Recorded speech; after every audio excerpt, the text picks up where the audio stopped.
Donc, on va parler de rupture et continuité. Est-ce que l'islam est dans la continuité puisque Mahomet est présenté comme le sceau des prophètes? Alors, je pense que vous avez déjà la réponse ou une réponse, mais on va s'attarder sur une rupture bien précise. Mais avant, on va en citer, on va dire quatre rapidement, et on va en prendre une des quatre.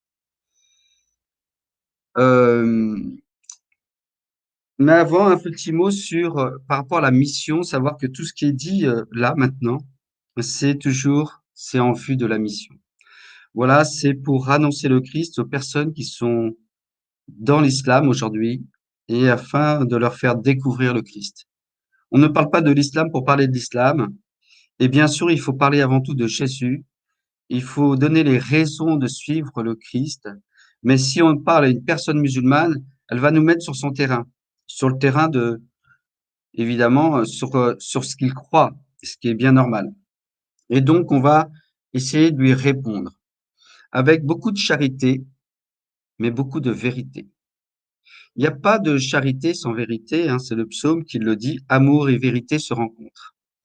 Eh bien, s'il n'y a pas de vérité, on ne rencontre pas la charité, et inversement. Il faut mettre de l'amour dans la vérité aussi. Sinon, on est dans l'exactitude.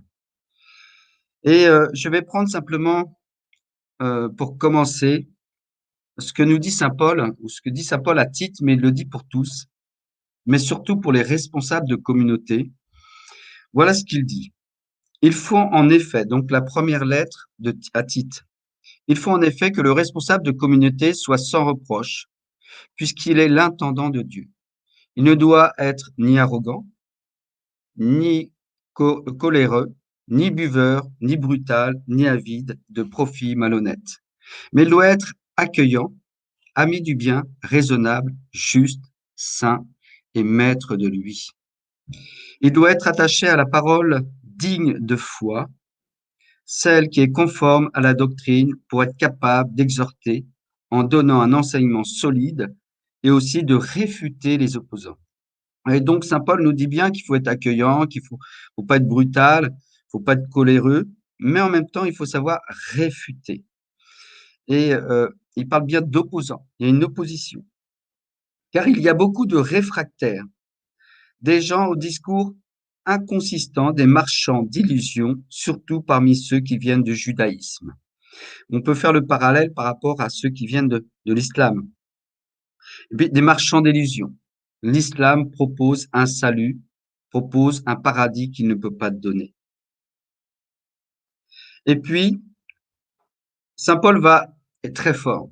Il appuie fortement, il dit il faut fermer la bouche à ces gens qui, pour faire des profits malhonnêtes, bouleversent des maisons entières et enseignent ce qu'il ne faut pas.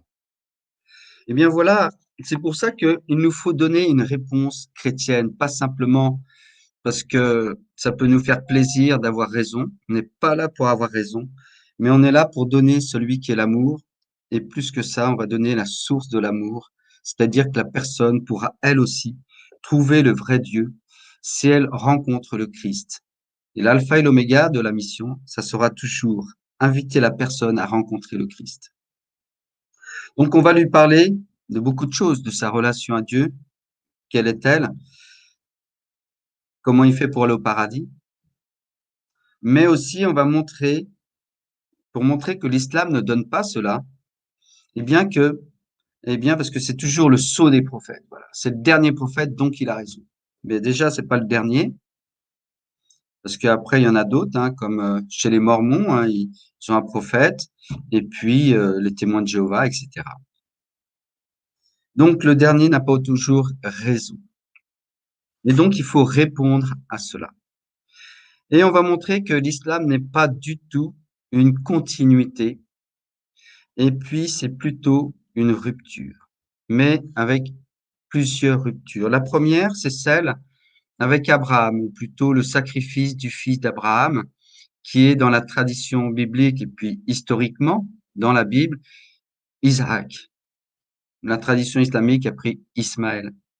Mais en même temps, si vous regardez, eh bien, il y a une certaine logique puisque dans l'islam, on On se considère comme soumis à Dieu, même esclave de Dieu, hein. Vous pouvez regarder à la sourate 39 et au verset 16.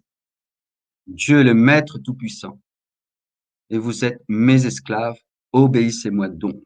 Et donc, qui sont les fils d'Ismaël, qui est le fils de la servante, le fils de l'esclave, celle qui est au service d'Abraham. Mais nous, dans la suite de l'Ancien Testament, eh bien, nous sommes dans la lignée du fils d'Abraham et qui est Isaac, le fils de la promesse, le fils de l'alliance. Et ça change tout.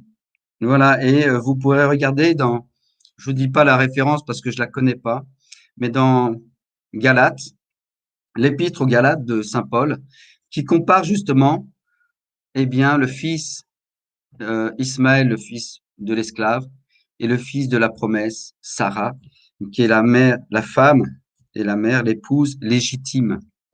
Voilà. Donc il y a une première rupture et c'est important parce que la filiation n'est pas là. Et c'est une filiation bien sûr spirituelle, mais bien présente. Et on va voir que Jésus accomplit justement les promesses qui sont déjà, eh bien, annoncées. Et Jésus est le nouvel Isaac, évidemment. Celui, le Père va sacrifier aussi son Fils. Et à la différence d'Abraham, Dieu le Père ne va pas retenir sa main, mais il va permettre le vrai sacrifice, le sacrifice ultime, unique, et puis l'alliance pour une alliance éternelle. Et donc, ça change tout, évidemment. Donc là, il y a une première rupture très importante. La deuxième, eh bien, c'est les 10 commandements. Et la question à poser à une personne musulmane, c'est de dire, mais comment ça se fait que dans l'islam et dans le Coran, plutôt, qui est la constitution même de l'islam, hein, c'est le Coran, pourquoi il n'y a pas les 10 commandements? Étonnant quand même. Surtout que dans le Coran, la personne la plus importante, on va dire, eh bien, c'est Moïse qui est cité plus de 140 fois. Jésus est cité un peu plus de 20 fois. Bien dire la différence, hein, c'est que Moïse est le plus important dans le Coran, mais Jésus restera le plus grand. Et même dans le Coran, puisque il a le titre de Messie. Et ça, c'est unique dans l'histoire de l'humanité, celui qui est né de la Vierge. Donc, on ne peut pas se tromper. Et donc, il n'y a pas les 10 commandements et on va s'arrêter sur ce point-là. Mais on va prendre une troisième rupture. Jésus devient Issa. Et ça, c'est une vraie rupture puisque Jésus, on sait ce que ça veut dire, Dieu sauve. Et donc, Issa n'est plus ce Jésus qui sauve. D'ailleurs, il n'est plus crucifié. Dans le Coran, c'est un faux semblant. Donc, très important parce que on sait bien que toute la vie humaine, mais toute la vie avec Dieu, eh bien, c'est le salut, c'est-à-dire être sauvé pour justement vivre éternellement avec Dieu. Et donc, ce Jésus qui devient Issa, eh bien, devient un homme qui fait des miracles, qui est la miséricorde divine, il a beaucoup de, d'attributs, on va dire, mais il n'est plus sauveur. Il n'est plus sauveur. Voilà, ça c'est une vraie rupture.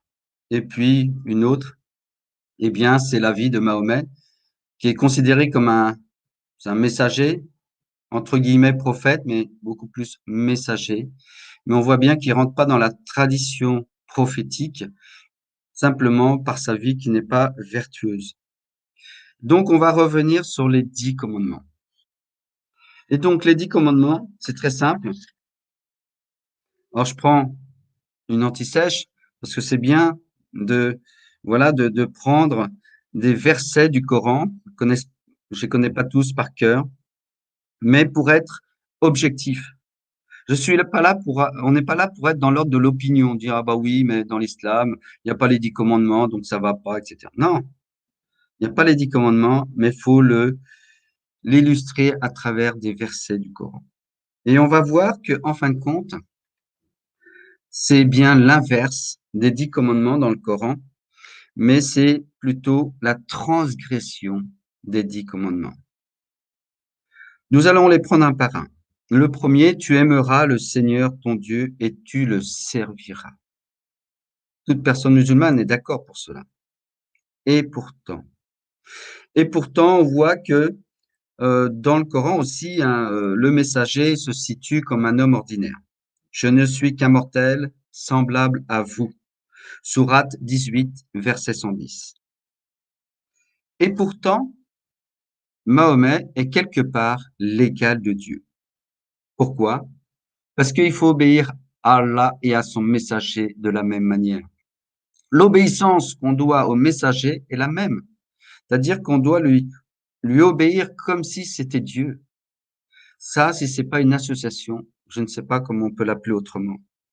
Donc là, il est vraiment l'égal de Dieu. Donc on voit à travers la sourate 4 et au verset 13, tels sont les ordres d'Allah et quiconque obéit à Allah et à son messager, il le fera entrer dans les jardins sous lesquels coulent les ruisseaux pour y demeurer éternellement. Puis si on n'a pas bien compris, sourate 4, hein, rappelez-vous, verset 13, mais le verset 14. Et quiconque désobéit à Allah et à son messager et transgresse ses ordres, il le fera entrer au feu pour y demeurer éternellement. Eh bien là, on voit bien cette égalité et en fin de compte, on sait bien que dans le Coran, les associateurs, c'est les chrétiens. On n'a rien associateur parce que Jésus n'est pas une divinité associée à Dieu, mais il est pleinement Dieu. Et donc, c'est une communion d'amour entre trois personnes divines. Et c'est cela qu'il va falloir peut-être leur faire comprendre, en tout cas dire avec quelques mots très pauvres, eh bien, les aider en tout cas à cheminer vers cette compréhension que Dieu seul pourra leur donner, mais leur proposer justement de demander à Dieu qui il est en vérité. Mais c'est sûr pas, voilà, mais c'est sûrement pas, en tout cas humainement, à un homme qu'on peut obéir de la même manière qu'on obéit à Dieu. Et là, il y a une association. Donc les vrais associateurs, eh bien, ils sont bien dans l'islam. Et puis encore, vous avez la sourate 8 au verset 20. Obéissez à Allah et à son messager et ne vous détournez pas de lui quand vous l'entendez parler. Et donc, c'est un refrain. On pourra en citer beaucoup plus, mais c'est un véritable refrain qui revient sans cesse. On divinise les ordres et les paroles de Mahomet. C'est incroyable. On va passer au commandement numéro 2. Tu ne prononceras pas le nom du Seigneur à de manière fausse, car il est saint. Juste un verset. La sourate 8, verset 17. Ce n'est pas vous qui les avez tués, mais c'est Allah qui les a tués. Et lorsque tu te lançais une poignée de terre, ce n'est pas toi qui lançais, mais c'est Allah qui lançait, et ce pour éprouver les croyants d'une belle épreuve de sa part. Donc, en fin de compte, ce n'est pas vous qui les avez tués, mais c'est Allah qui les a tués. Donc, on fait de Dieu ce qu'on veut. Voilà, on prononce le nom de Dieu d'une manière fausse. On lui fait faire des choses qu'il ne réalisera jamais. Dieu qui a donné la vie ne peut pas donner la mort. On ne peut pas faire de Dieu, excusez-moi du terme, mais un assassin, un tueur. Et c'est exactement ça. Donc, quelque part, là, on vient justifier les actes de djihad en disant que c'est Dieu qui le fait par les mains de la personne qui croit en Allah. On passe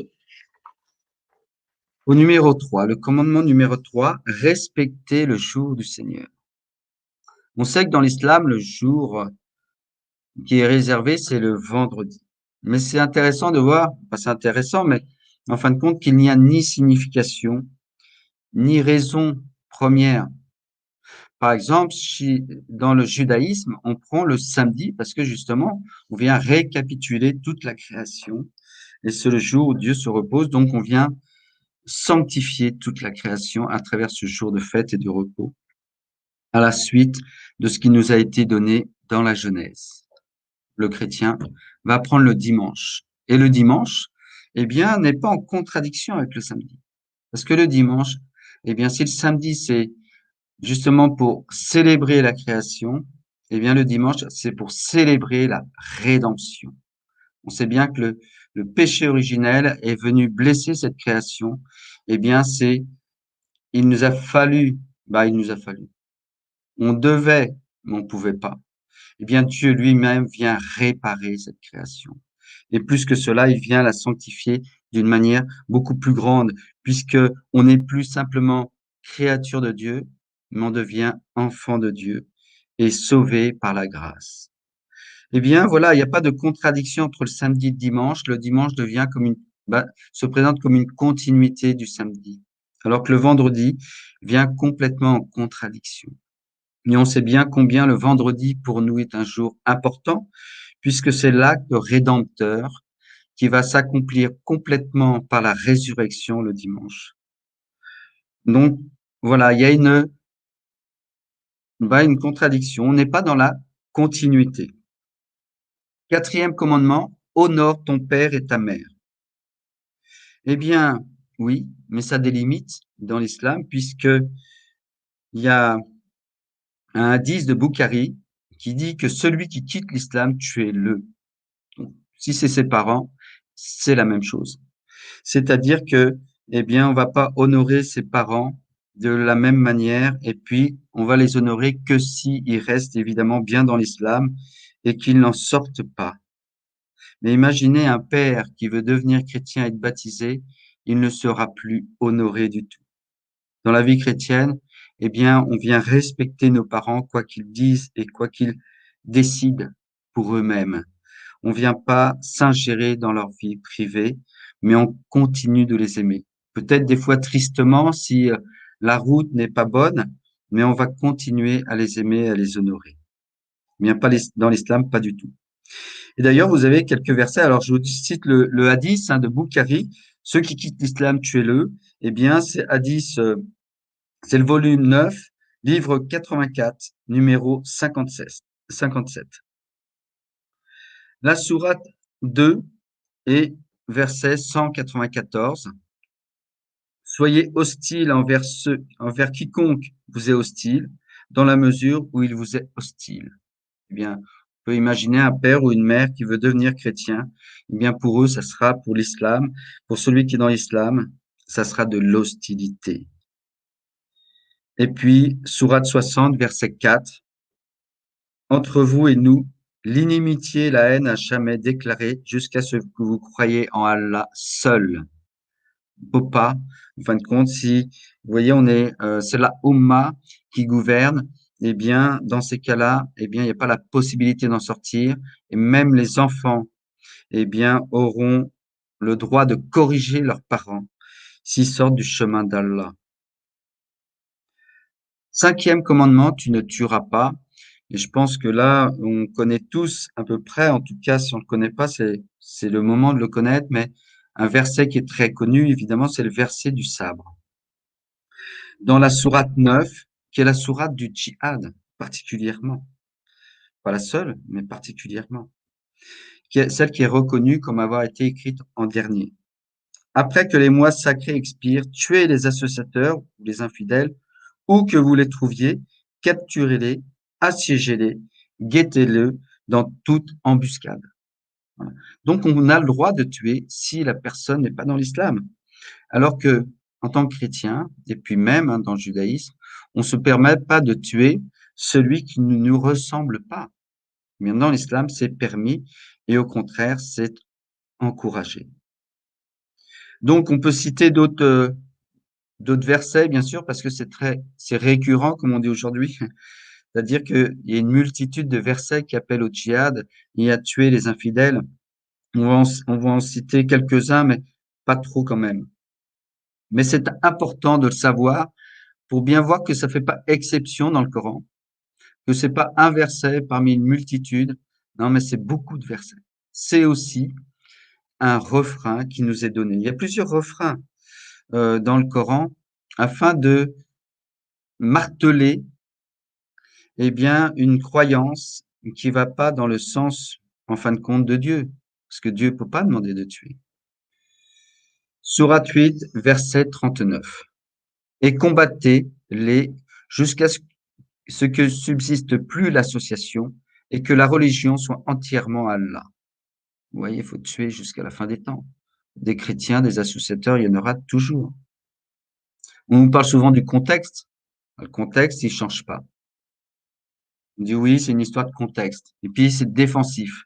On l'a vu au verset 9, verset 5, faire des embuscades, eh bien là, il n'y a rien de défensif, c'est très offensif. Il faut faire des embuscades. Et je vais citer un verset, le dernier, mais qui est très connu et qui sert justement l'islam pour dire que c'est une religion de paix et d'amour. C'est la sourate 5 et le verset 32. C'est pourquoi nous avons prescrit pour les enfants d'Israël que quiconque tuerait une personne non coupable d'un meurtre ou de corruption sur la terre, c'est comme s'il tuait tous les hommes, on peut dire toute l'humanité. Souvent on dit ça. Donc celui qui tue un homme, c'est comme s'il tuait toute l'humanité. Oh, qu'est-ce que c'est beau. Mais c'est oublier le verset 32, le suivant, 5, 33. C'est-à-dire que là, eh bien, en fin de compte, on va voir ce qui est réservé à d'autres. La récompense, c'est-à-dire il y a des conditions, en fin de compte. La récompense de ceux qui font la guerre contre Allah et son messager et qui s'efforcent de semer la corruption sur la terre, c'est qu'ils soient tués ou crucifiés et que soient coupées leurs mains ou leurs jambes opposées et qu'ils soient expulsés du pays. Ce sera pour eux l'ignominie ici-bas et dans l'au-delà, il y aura pour eux un énorme châtiment. C'est une énorme récompense pour ceux qui font le djihad et un châtiment pour les autres. Eh bien comprendre, vous voyez, on a le verset peut-être un des plus violents. Faut crucifier, faut couper le bras et la jambe opposée, etc. Eh bien, voilà. Et pour qui? Pour ceux qui s'opposent à Allah. C'est-à-dire pour ceux qui ne sont pas dans l'islam, pour ceux qui ne sont pas musulmans. Et donc là, on voit bien que c'est très limité. Et la corruption sur la terre, c'est ça. C'est simplement celui qui n'est pas musulman. Et simplement le fait d'être chrétien, d'être juif, d'être athée, non croyant, eh bien déjà, c'est s'opposer, eh bien, à l'islam. Donc, il faut bien retenir 5,33 à la suite du verset 32. Ne jamais l'oublier, parce que souvent, vous le sortira, ce verset. Celui qui tue un homme tue toute l'humanité. Et en plus, d'autant plus que ce verset ne vient pas, en fin de compte, du Coran par lui-même, il n'a pas été inspiré par lui-même, mais il sort bien du Talmud. C'est intéressant de voir aussi l'origine de ces versets. 6e commandement, tu ne commettras pas d'adultère. Prendre simplement un verset, la sourate 23, verset 5, et qui préservent leur sexe de tout rapport, si ce n'est qu'avec leurs épouses et les esclaves qu'ils possèdent, car là, vraiment, on ne peut pas les blâmer. C'est-à-dire qu'en fin de compte, il n'y a pas de notion d'adultère, puisque, en tout cas pour l'homme, bien sûr, c'est toujours le cas, on voit bien que l'islam, c'est pour les hommes. C'est une croyance pour les hommes et non pas à l'avantage des femmes, évidemment, mais bien à l'avantage des hommes. Déjà, c'est le polythéisme. Dans le polythéisme, pour un chrétien, dans le judaïsme, mais en tout cas pour la tradition biblique, parce qu'on est un peu dans justement savoir si c'est une continuité ou une rupture, mais par rapport à quoi? Ben justement par rapport à la tradition biblique, puisque l'islam se réfère à la Bible, avec tous les prophètes. Et on a cité Moïse, mais il y en a, et puis Issa, Jésus qui devient Issa, mais il y en a bien d'autres. Eh bien là, il y a une rupture puisqu'on vient mettre la polygamie là où justement Jésus, et puis même avant, eh bien, il y avait justement le fait d'être fidèle à une seule femme. Ce que Dieu a uni, que Dieu ne les sépare pas. Et on sait bien à la Genèse que Dieu a créé l'homme et la femme. Il n'a pas créé l'homme et les femmes. Et puis on comprend aussi, donc tu ne commettras pas d'adultère. Pour nous, le polythéisme, mais je pense que pour toute personne, eh bien, naturellement, sans foi, eh bien, on sait bien que, eh bien, il y a un adultère à partir du moment où on a une deuxième femme. Et d'autant plus si on n'a pas bien compris, là, il s'agit aussi d'esclaves. L'esclave, en plus, elle s'appartenait sûrement à un mari, peut-être pas toutes, mais en tout cas, on peut dire que certaines appartenaient à un mari. Eh bien là, on peut voir l'adultère, rupture une fois de plus. Sixième commandement, sixième rupture. Puis si ça ne suffit pas, il y a multitude de versets là aussi sur justement sur ces esclaves sexuels qu'on a le droit d'avoir. Évidemment, toujours en faveur de l'homme, jamais pour la femme. D'ailleurs, petite parenthèse, mais quand on parle de lapidation, moi, j'ai jamais entendu parler en cas d'adultère avec la charia, quand elle doit justement, eh bien, prononcer la lapidation. C'est rarement envers un homme, c'est toujours la femme qui est adultère, jamais l'homme. Bah oui, puisqu'il lui, il peut avoir une multitude de femmes. Tout est bien logique. Sourate 70, verset 29. Et qui se maintiennent dans la chasteté et n'ont pas de rapport qu'avec leurs épouses ou les esclaves qu'ils possèdent, car dans ce cas, ils ne sont pas blâmables. Donc on ne peut pas les blâmer. Et c'est intéressant de prendre plusieurs versets. Pourquoi? Pour bien montrer que c'est pas une exception, comme je l'ai dit tout à l'heure, mais que c'est aussi un refrain. Voilà. Il y a plusieurs versets, on insiste. Donc c'est pas un fait hasardeux, c'est pas l'histoire d'une seule fois, mais c'est bien une continuité. Et puis, donc on peut continuer, hein, mais on voit bien que la femme devient l'objet, bah, un objet, en fin de compte, de l'adultère qui est permis pour les hommes. Rupture. Et puis, à la suite, mais ça convient bien, vous avez le verset, bah, pardon, excusez-moi, le commandement, le septième, tu ne voleras pas. Mais déjà, on fait une bonne continuité avec le commandement 6. Tu ne commettras pas d'adultère. On parle des esclaves. L'esclavage, le fait d'avoir des femmes esclaves qui sont des sujets, des objets, excusez-moi, des objets sexuels, c'est bien un vol. Tu ne voleras pas. Tu ne convoiteras pas le bien de ton prochain. Eh bien là, déjà, on peut aussi donner un exemple précis par rapport au messager. Quand vous voyez sa vie, bien sûr, on reviendra dessus, mais vous savez que dans le Coran, eh bien, il y a la sourate du butin. C'est incroyable. Le butin, donc du vol. On peut voler d'une manière honnête. Voilà, le vol est légitime. Mais plus que cela, on va bien voir que donc tu ne convoiteras pas le bien de ton prochain. Bien sûr, le butin est à Allah et à son messager, et on sait que on a le droit à 20%. Ben, Allah et son messager, ils ont 20%. C'est un cinquième du butin sont pour Allah et son messager. Là, vous l'avez hein, dans voilà, toute la sourate 8, mais au verset 1, mais aussi au verset 41, où on dit bien, eh bien, que le cinquième appartient à Allah et à son messager. Donc ça, c'est le septième, tu ne voleras pas. Et puis, j'allais dire pour la petite histoire, non, mais c'est pas une petite histoire. C'est une histoire et c'est navrant et puis catastrophique. Je sais pas comment dire, c'est terrible.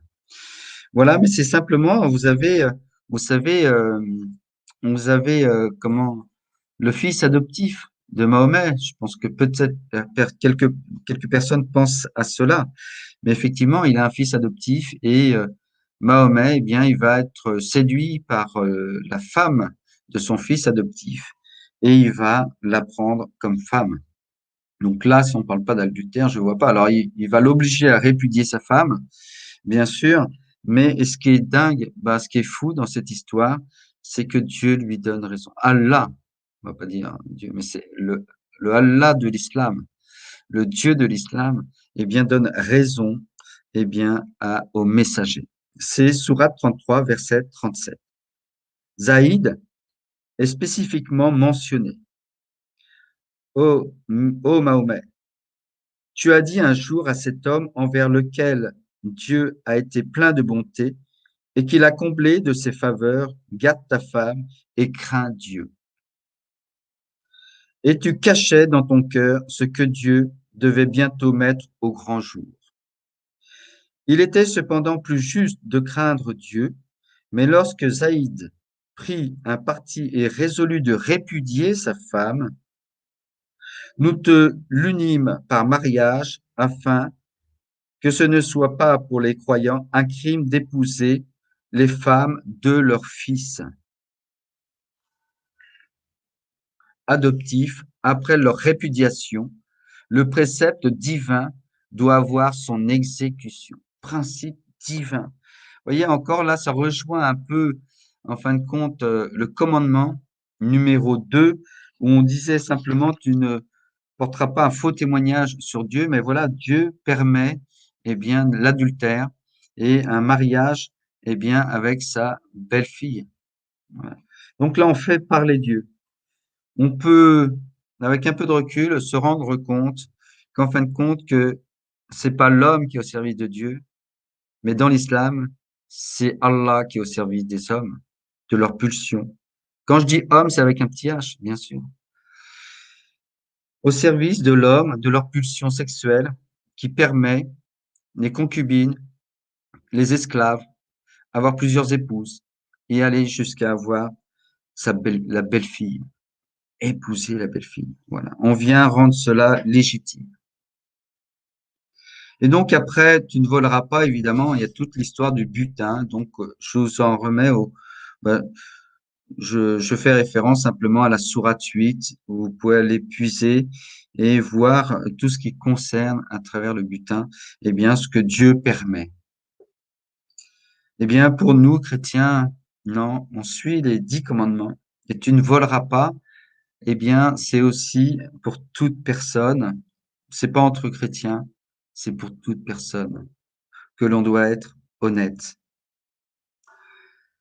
Tu ne mentiras pas. 8e commandement. Donc, on est toujours à chaque fois dans une rupture. Dans l'islam, il faut constater, constamment garder à l'esprit, hein, euh, eh bien, quand on est, voilà, ben,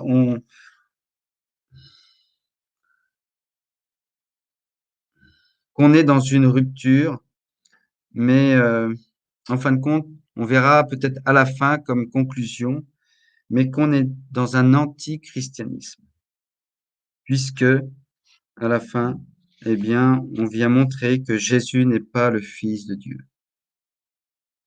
Tu ne mentiras pas.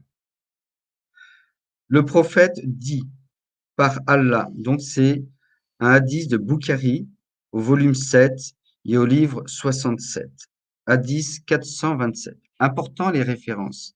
Pourquoi c'est important? Simplement parce que on est, ça a été dit, hein, je l'ai dit au départ, mais dans l'objectivité. C'est pas nous qui parlons, c'est l'islam qui parle de lui-même à travers les versets du Coran et à travers les hadiths. Le prophète a dit par Allah, s'il plaît à Allah, quand je fais un sermon et plus tard trouve quelque chose de mieux, je fais ce qui est mieux et expie mon serment. Donc on peut changer d'avis en fin de compte et tout est juste. Ben, on peut justifier un changement et puis d'engagement. On s'engage plus et on peut le justifier parce qu'il y a une parole qui nous est dite par un hadith. Sachant que les hadiths, hein, c'est les paroles rapportées du messager.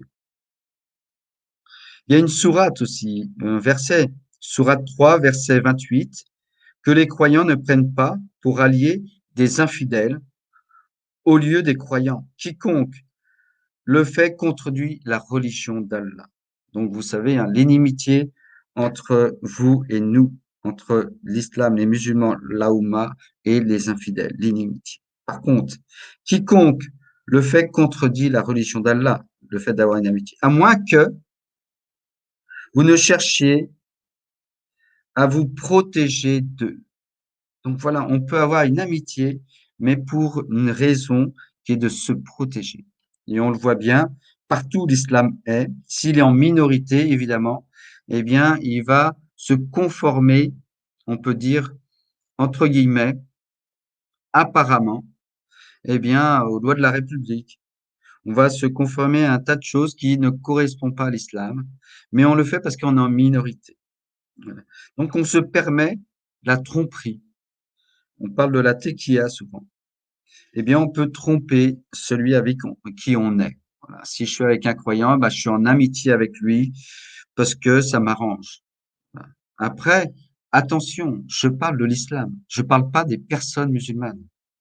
C'est-à-dire que les personnes musulmanes, la plupart peuvent être sincères dans leur amitié avec d'autres personnes, mais elles sont en contradiction avec l'islam. C'est ça qui est très important. Alors, on passe au verset, donc on voit bien qu'on peut mentir, en tout cas, et on peut tromper. Sourate, bah, commandement numéro 9. Donc, encore une fois, nous avons une rupture. Tu ne convoiteras pas la femme de ton voisin. Donc là, on va pas revenir, mais vous voyez, on a pris l'exemple tout à l'heure de la belle-fille du messager Mahomet. Et donc, on voit bien à quel point là, il y a plus qu'une rupture, aucun. Et puis, on voit bien que dans la vie des prophètes, on n'a pas de telles actions. Et d'autant plus avec Jésus. Donc là, on est dans une vraie rupture où on se permet tout ce qu'on veut. Et bien sûr, le 10e, bon, bah, c'est toujours, hein, vous avez bien compris, hein, pour les 10 commandements, il y a 2 tables. Donc, on a vu tout ce qui concerne par rapport à Dieu et que Mahomet, en fin de compte, devient l'égal de Dieu par cette obéissance qu'on doit au messager dès qu'il parle. Et puis après, il y a tous les commandements qui concernent l'homme, c'est les 2 tables de la loi. Et donc, à la fin, tu ne convoiteras pas, le 10e, tu ne convoiteras pas, tu ne convoiteras pas la maison de ton prochain, tu ne convoiteras pas la femme de ton prochain, ni son serviteur, ni sa servante, ni son bœuf, ni son âne, rien de ce qui lui appartient. Donc, c'est un bon résumé, hein, pour la 2e table de la loi qui concerne toutes les relations par rapport aux hommes. Eh bien, on a déjà vu, on n'a plus besoin de donner de versets, mais si on veut en trouver, on va dans la sourate 8, et on verra bien combien on peut convoiter tout ce qu'on désire, tant que la personne, en plus, n'est pas musulmane, bien sûr. Et voilà, c'est pour conclure, je dirais, voilà, on a une vraie rupture. On a vu aussi avec le fils d'Abraham, le fils Ismaël, Isaac. On le voit avec les 10 commandements. On le voit que Jésus devient Issa. Et on voit que la vie de Mahomet, eh bien, n'est pas en conformité avec la vie d'un prophète, n'a aucune vertu, et au contraire va semer le sang. Alors, bien sûr, on fait souvent référence à l'Ancien Testament, dire oui, mais là aussi, il y a des guerres au nom de Dieu, etc. Il faut avoir à l'esprit en premier lieu, on va pas rentrer, hein, bien sûr, dans cette polémique, mais on va quand même donner une vraie réponse. C'est que l'islam arrive, donc il faut pas faire d'anachronisme. Et donc l'islam arrive 6 siècles après Jésus. Alors Jésus nous donne une loi d'amour. On sait bien qu'il y a une pédagogie divine dans toute la Bible, et Dieu prend l'homme là où il en est pour le faire monter plus haut, hein, le faire grandir dans la vertu. Et à un moment donné, il y aura la loi du talion, qui est déjà un progrès. Et puis ensuite, Jésus vient et dit simplement, aimez vos ennemis, priez pour ceux qui vous persécutent. Et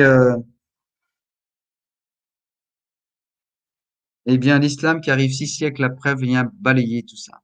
On peut penser aussi à l'attitude de Jésus et ses paroles quand il est avec la femme adultère, encore une femme, et on veut la lapider. Jésus dit que celui qui n'a jamais jeté la première pierre, mais celui qui n'a jamais péché lui jette la première pierre.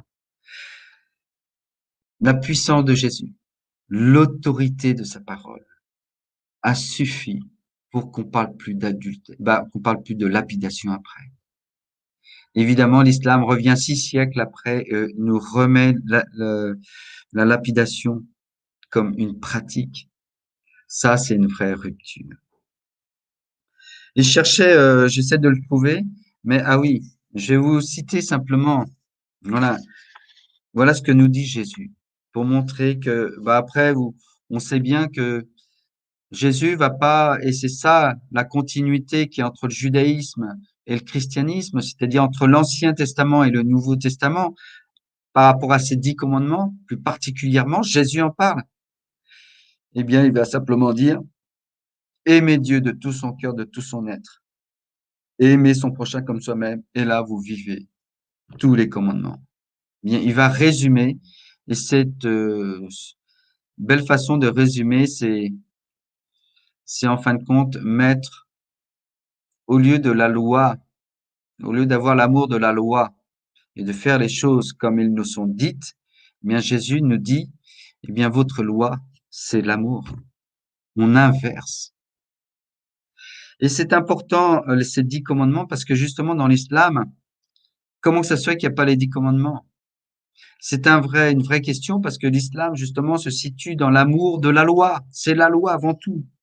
Et c'est pour cette raison, vous voyez, c'est important, eh bien, nous, quand on fait de la mission, eh bien, on donne un petit dépliant sur les 10 commandements. Voilà, on le voit pas bien là, mais voilà, les 10 commandements. Voilà. Eh bien, pourquoi? Parce que ça va interpeller la personne musulmane. Et lui aussi, il a envie de vivre d'une manière digne et honnête. Il n'a pas envie de voler. Il n'a pas envie de mentir. Il n'a pas envie de tuer. Et en fin de compte, en lui parlant des 10 commandements, on va parler déjà à cette loi naturelle qui est inscrite dans le cœur de tout homme, croyant ou non croyant. Et il va comprendre qu'en fin de compte, l'islam ne propose pas un chemin qui conduit à Dieu, mais il se propose simplement un chemin qui conduit à lui-même. Ce Dieu de l'islam, Allah, n'est autre que l'islam lui-même. D'ailleurs, on dit, moi, dans l'islam, c'est ceci, alors que moi, je dis dans le Christ.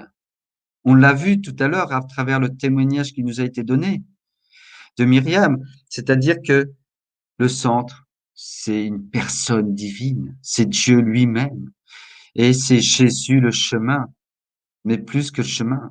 Jésus est aussi le frère, l'époux qui nous est donné. C'est Dieu qui se donne lui-même. Dans l'islam, c'est toujours, dans l'islam, voilà, on est dans la doctrine. Et une doctrine ne pourra jamais être la vérité. Et la vérité, elle est en Dieu. Et Jésus, qui est de nature divine, peut dire, je suis le chemin, la vérité et la vie. Et donc, on va donner les 10 commandements à la personne musulmane. Déjà, ça libère de voir que, eh bien, on peut s'appuyer sur quelque chose de solide, c'est-à-dire une colonne vertébrale. Nous aussi, pour les chrétiens, les 10 commandements sont importants. Vous voyez, il y a le catéchisme de l'Église catholique, avec quatre grandes parties. Et dans ces 4 grandes parties, on a les 10 commandements. Donc, on va pouvoir lui donner ça, et en même temps, on va pouvoir lui donner une petite prière, celle dite de saint François d'Assise, qui est simplement, Seigneur, fais de moi un instrument de ta paix. Là où il y a la haine, que je mette l'amour. Là où il y a l'offense, que je mette le pardon. Là où il y a les discordes, que je mette l'union. Là où il y a l'erreur, que je mette la vérité. Là où il y a le doute, que je mette la foi. Mais pas n'importe quelle foi, la foi en la vérité. Là où il y a le désespoir, que je mette l'espérance. Là où il y a les ténèbres, que je mette la lumière. Là où il y a la tristesse, que je mette la joie. Et donc, on va voir que ces 10 commandements qui sont à l'unisson de cette loi naturelle qui est, eh bien, on va se sentir bien. Déjà, une joie peut naître. On ne peut pas naître. La joie ne peut pas naître en nous, dans l'islam, simplement parce qu'elle est en contradiction avec cette loi naturelle. Donc, c'est pas une continuité, mais c'est bien une rupture avec la tradition biblique, mais c'est même une rupture avec la nature humaine. On n'est pas fait pour ce que nous propose l'islam. Et donc, c'est savoir simplement répondre cela à la personne musulmane, non pas pour être dur, mais pour l'aider à ouvrir les yeux, à voir les écailles qui tombent afin de voir où est la lumière. Alors que là nous est présenté, on peut dire, sans fausse pudeur, les ténèbres. Il nous parle de tuer, il nous parle de voler, de tromper, de mentir, d'avoir des esclaves. Mais on ne se rend pas compte si on se met à la place de ces esclaves sexuels, l'horreur que ça doit être. Mais celui qui en est coupable, comment peut-il être heureux dans cette voie-là que propose l'islam? Et donc, tout à l'heure, on parlait de mission. Tout à l'heure, on disait à Myriam, mais est-ce que tu fais de la mission auprès des musulmans, de ceux qui sont encore dans l'islam? Mais la mission, elle est pour tous. Là où il y a un chrétien, il y a la mission. Et savoir que une personne qui vient de l'islam, qui est chrétienne aujourd'hui, simplement parce que les gens le savent, eh bien, déjà, c'est une annonce. C'est une annonce qui donne plus que la préférence au Christ, mais qui dit que, en fin de compte, que le Christ, lui seul, peut nous sauver. Et puis, pour aider la personne musulmane, à travers cette prière qui nous est donnée, dite de saint François d'Assise, il y a aussi à l'intérieur une petite prière de saint Augustin, qui est quand même un berbère. Donc, tous ceux qui viennent de l'Afrique du Nord, on est tous des fils d'Augustin, même si on est encore dans l'islam. Et peut-être que cela, bah pas peut-être, sûrement, c'est-à-dire que peut toucher les cœurs. Et puis, bien sûr, on aura l'intercession de saint Augustin particulièrement et dire à la personne musulmane, eh bien, si tu cherches Dieu en vérité, eh bien, demande-lui qui il est. Demande-lui de se révéler à toi. Donc, je vais terminer par cette prière de saint Augustin.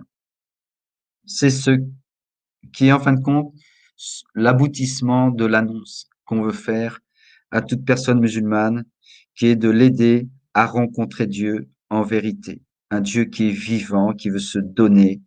Tout à l'heure, on l'a bien vu à travers le beau témoignage de Myriam, mais c'est un Dieu qui aime, mais qui nous, qui nous demande pas d'aimer, mais qui nous donne le désir d'aimer. Et qui, dans cet amour, on y trouve une joie indicible et une paix indicible. Prière de saint Augustin, Seigneur, autant que j'ai pu, tu m'en as donné la force, je t'ai cherché. Et j'ai voulu avoir l'intelligence de ce que je crois. Et j'ai beaucoup discuté, j'ai peiné. Seigneur, mon Dieu, mon unique espérance, exauce-moi. Ne permets pas que je me lâche de te chercher, mais mets, moi, au cœur un désir plus ardent de te chercher. Me voici devant toi avec ma force et ma faiblesse. Soutiens l'une, guéris l'autre. Devant toi est ma science et mon ignorance. Que je me souvienne de toi, que je te comprenne, que je t'aime. Voilà à quoi on peut inviter toute personne musulmane à la recherche de Dieu. Mais nous aussi, soyons toujours des chercheurs de Dieu. Parce que même si on l'a trouvé, eh bien, il nous faut avoir ce visage de Dieu toujours plus clair et ne pas se faire une fausse idée de Dieu, même en tant que chrétien, c'est possible, et donc être toujours des chercheurs de Dieu.